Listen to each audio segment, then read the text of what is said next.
Bonjour, aujourd'hui on se retrouve pour une vidéo un peu particulière.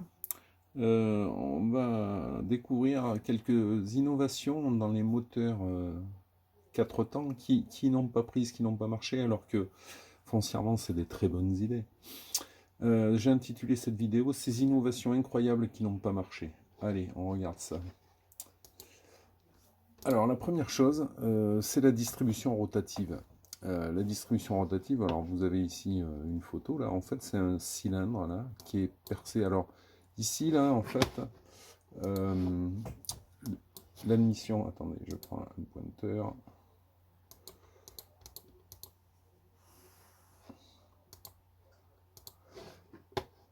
Ici, vous avez l'admission qui se fait à l'intérieur du cylindre, et puis après, vous avez la lumière d'admission. Alors, le cylindre va tourner, va se retrouver en face du piston, et on va admettre. Bon, mais ça, c'est un vieux concept. Les nouveaux concepts, ils avaient plutôt une émission vers le haut, là, voilà. Et donc, le tambour tourne, là, et puis cette lumière va être découverte dans la chambre de combustion. Donc, on arrive à ça, en fait. Hein. Si ça, c'est l'admission, eh bien on se retrouve avec un grand trou là, à l'admission. Puis pareil à l'échappement, donc après ça tourne bien sûr et ça bouche l'admission. Hein. Voilà. Donc ça, c'était formidable. D'abord parce qu'on a une très grande surface d'ouverture. C'est-à-dire que quand on ouvre, là, on n'a plus cette soupape là, qui est en travers de l'ouverture et qui bouche à moitié l'ouverture. On a vraiment une très grande ouverture sans rien qui gêne. Il n'y a plus de perte de charge.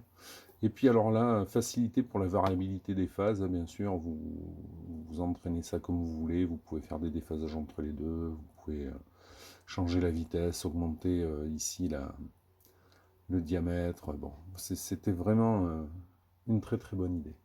Alors qu'est-ce qui fait que ça n'a pas marché la distribution rotative? Eh bien en fait, on va dire que la principale qualité d'une soupape, c'est d'être étanche. Voilà. Une soupape, on ne sait pas faire moins cher et plus étanche que ça. Voilà. Donc ici, en fait, on avait des défauts d'étanchéité. Et évidemment, dans un moteur, si votre compression se déroule, si la compression n'est pas bonne parce que c'est pas étanche, tout le cycle devient chaotique et ça peut pas marcher. Bon, et puis il y avait un graissage délicat là, du tambour à faire avec de l'huile qui pouvait entrer. Mais ça c'est vraiment un problème secondaire. Le premier problème, c'était vraiment l'étanchéité qu'on n'a pas réussi à régler. Donc, autre innovation, le vide-broquin sur roulement.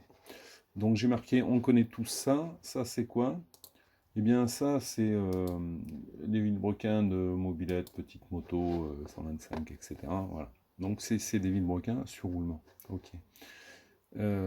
Ça existe sur voiture. Alors, quel est l'avantage d'un vide-broquin sur roulement par rapport à un palier fluide? Bon, d'abord, un roulement, ça offre beaucoup moins de résistance à la rotation qu'un palier fluide. Il n'y a pas besoin de consommer beaucoup d'énergie à mettre de l'huile sous pression, hein, juste avec un jet d'huile sans pression, ça suffit à graisser, ça résiste moins. On peut y mettre beaucoup plus de charge, c'est-à-dire que là, quand vous avez des roulements par rapport à un palier fluide, vous vous souciez pas trop de la charge, hein, vous mettez des rouleaux là, plats, et là, ça encaisse de la charge à n'en plus finir. Hein. Très bien, donc c'est une très bonne solution. Par contre, évidemment, tant qu'on a une bielle et deux roulements, ça va très bien. Quand on a un 4 cylindres, par exemple, il faut aller mettre le roulement du milieu. On va voir ça. Est-ce que ça existe sur des voitures, ça? Eh bien oui, ça existe, ça existait sur des voitures, et ça existait sur une Porsche 356. C'est ça, les Porsche 356, je vous rappelle. Hein. Voilà. Euh, alors, j'ai pas trouvé d'image de ce vilebrequin sur Internet, ça n'existe pas. Il y a bien un dessin à un moment donné, hein, mais pas d'image. J'avais un bouquin, moi, où il y avait ce vilebrequin là, démontable, mais je ne l'ai pas retrouvé. Voilà, alors ça ressemble à quoi? Donc ça, c'est un vilebrequin de moto 2 temps aussi. Hein. Mais voilà, ça ressemble à ça en fait, un vilebrequin sur roulement. On a ici 3 roulements. Alors là, il y a un joint parce que je vous dis, c'est un moteur 2 temps. On a 3 roulements, des roulements à billes. Voilà. Et alors, le gros inconvénient, là, il faut que le vilebrequin puisse se démonter. Les masses pour aller changer le roulement, là, ou le mettre, en tout cas le monter au début. Les roulements sur les bielles, vous voyez que c'est des bielles qui sont d'un seul tenant, hein, donc ça aussi en termes de résistance, voilà. Donc ça, c'est beaucoup plus difficile et cher à construire qu'un vilebrequin en acier forgé d'aujourd'hui, hein, par exemple. Et puis quand on le monte, il faut que ce soit bien aligné, qu'il n'y ait pas de défaut d'alignement, etc. Donc c'est très compliqué, ça vaut très très cher. Mais par contre, on gaspille pas de puissance dans la pompe à huile, ou très peu, beaucoup moins. On peut mettre des charges énormes, ça a vraiment des avantages. Voilà. Et bien en voiture, c'était la Porsche 356. Autre innovation, voilà, la solution du futur depuis 20 ans maintenant, hein, c'est ce qu'on appelle le système camless, donc sans cam, sans arbre à cam, avec des électroaimants qui commandent les soupapes. Donc ça fait 20 ans que ça doit arriver sur les moteurs, et puis on ne le voit toujours pas. Alors avantage, plus de distribution, donc les pertes d'entraînement d'arbre à cam, plus d'affolement de soupapes. On n'a plus de courroie, on n'a plus d'arbre à cam à entraîner, on n'a plus de puissance consommée directement par le moteur pour appuyer sur les soupapes. Voilà. Avec ce système-là, vous n'avez plus d'affolement de soupape. Une fois que la soupape est collée par l'électroaimant, elle est collée. Voilà. Ça, c'est des avantages. Après, des avantages très importants aussi, avec ça, on pilote la soupape complètement. On la pilote en ouverture, c'est-à-dire en millimètres d'ouverture. Hein. Au ralenti, elle s'ouvre que d'un millimètre à pleine charge, 14-15 mm. On la règle sur le temps d'ouverture, sur le croisement. Voilà.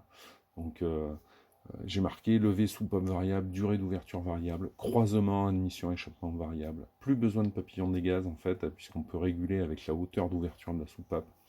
On peut actionner au choix une ou deux soupapes d'admission. Sur 4 soupapes par cylindre par exemple, je pourrais à faible régime utiliser qu'une seule soupape d'admission, une seule soupape d'échappement, ou deux, suivant ce que j'ai envie de faire. Voilà. On peut débrancher un ou deux cylindres, c'est-à-dire que vous n'ouvrez plus les soupapes sur un cylindre ou deux cylindres à faible charge, au ralenti. Voilà. Donc là, avec ce système, on avait des gains évidents en souplesse, en couple, en consommation. Ça, c'est vraiment la solution. Moi, il y a 20 ans, j'ai cru que ça allait arriver, ça. Et puis non. De temps en temps, ils nous le ressortent, ils nous disent « Ah, c'est un bon système, ça. » Et puis, on ne le voit pas arriver. Alors, pourquoi on ne le voit pas arriver ? Mais la puissance électrique, de ce que j'ai pu trouver, ils disent qu'il faut environ 2000 watts pour faire fonctionner les électroaimants. Alors vous voyez déjà là, c'est pas que des électroaimants, on a des ressorts, hein, parce qu'en fait, un électroaimant qui commanderait toute la soupape, là, ce serait des puissances phénoménales. Donc en fait, on libère juste un ressort qui lui pousse la soupape dans un sens ou dans l'autre. Voilà. Et alors 2000 watts en 12 volts, eh bien, il faut trimballer des courants de 150 ampères, donc il faut des gros câbles, etc. etc. C'est le problème depuis plusieurs années des voitures, hein, c'est que pour toutes les fonctions de confort qui consomment beaucoup d'électricité, on est sous 12 volts. Et sous 12 volts, il faut trimballer beaucoup d'intensité. Et pour trimballer beaucoup d'intensité, il faut des gros câbles. Voilà, vous avez qu'à regarder votre démarreur, hein, qui consomme... je sais pas combien, moi, 600 ampères, hein, donc il faut des câbles énormes sous 12 volts. Alors qu'est-ce qu'il faudrait faire en fait? Eh bien, il faudrait passer à 48 volts. Et si vous passez à 48 volts, 2000 watts divisé par 50, on va dire, ça fait 40 ampères, quoi. Voilà. Donc 40 ampères, c'est pas les mêmes câbles qu'il faut. Hein. Des câbles de maison en 2,5, là, ça te trimballe 20 ampères. Bon, voilà. Donc, un des problèmes des voitures aujourd'hui, c'est que effectivement, pour trimballer de la puissance, il faut des gros câbles, ou alors il faudrait passer à 48 volts. Donc, ils en parlent, hein, les constructeurs, mais c'est compliqué. Il faut changer les batteries, il faut changer les alternateurs. Il y a toute la connectique à revoir, etc. C'est des investissements colossaux. Bon, du coup, oui, ça va se faire, parce qu'avec les voitures électriques, on va bien être sous 48 volts, mais il n'y a plus besoin de soupape électrique, quoi. Bon, par ailleurs, il n'y a plus de dépression à l'admission avec ce système, hein, donc ça veut dire que l'assistance au freinage, ça n'existe plus. Voilà, tout ce qui fonctionne à la dépression, il n'y en a plus, puisque on n'a plus de papillon des gaz, on gère directement avec la soupape. Donc ça peut être aussi un petit inconvénient, mais qu'on saurait résoudre, hein, par ailleurs. Voilà. La dernière innovation que je voulais vous présenter, et qui était porteuse d'espoir aussi, c'est la compression variable. Hein. J'ai fait une vidéo sur le rapport volumétrique, le taux de compression.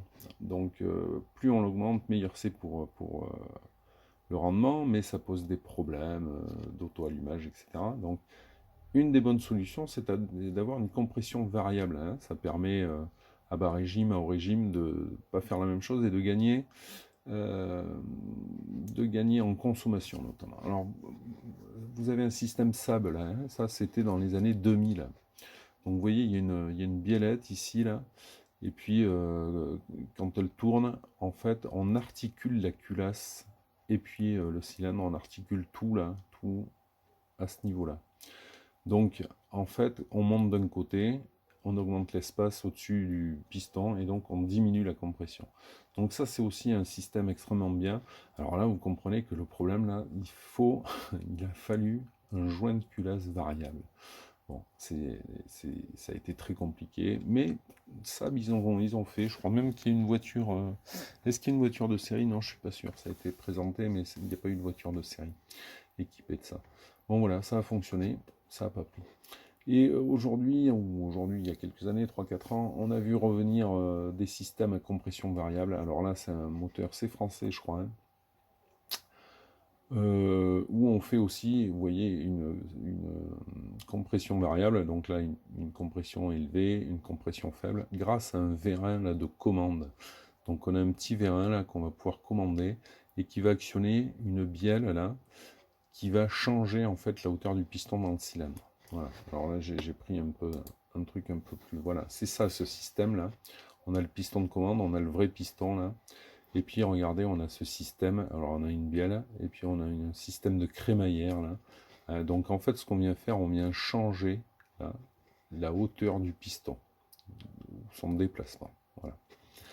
Donc ça aussi, c'est un moteur qui annonce 15-20% de consommation en moins, plus de souplesse, beaucoup moins de pollution, parce qu'on peut régler le taux de compression, on peut vraiment l'ajuster, hein.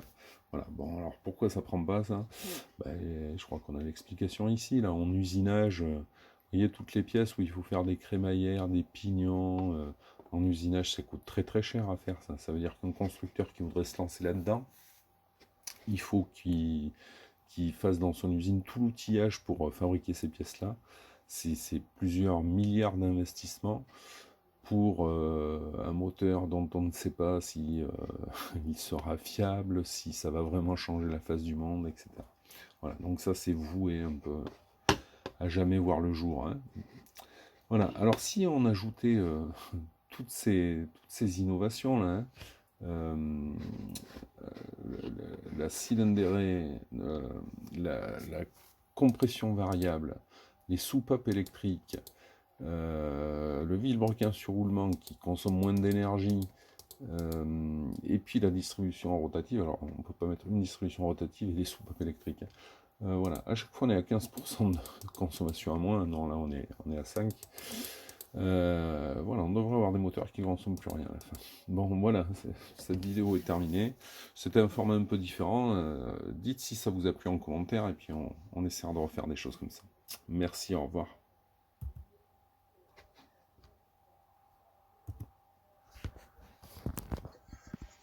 Top.